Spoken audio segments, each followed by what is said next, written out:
this is a pork chop. It's marinita pork chop. Ang pork chop dari baga kayo, diba? Baga kayo. Palitan mo ng kuskuran. This is the mixture.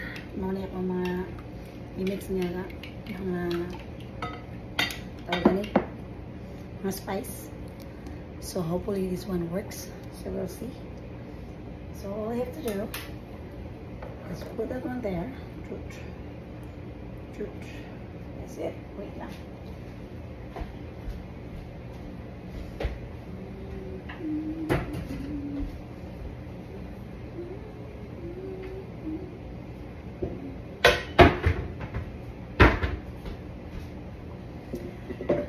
What is this in here?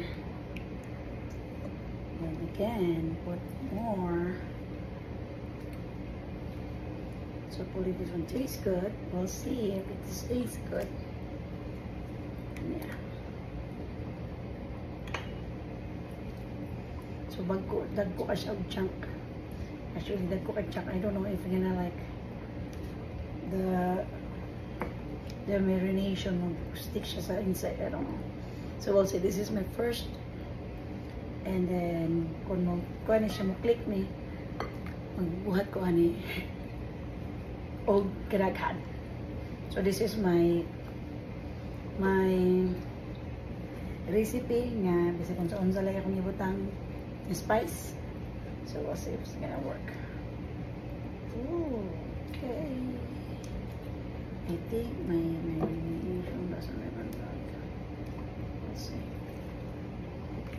So, yeah. So, tanan ang butang na nako. And I'm gonna put it back there. Sa big nga kanyang bowl para butang na ko ang akong bar. Then, since so, dagko kayo na siya na chunk.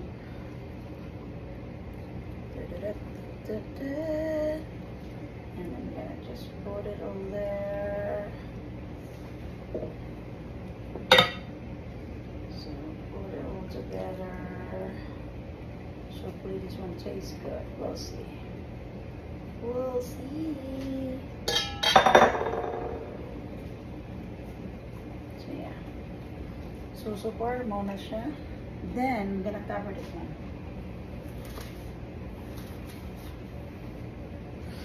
Going to cover it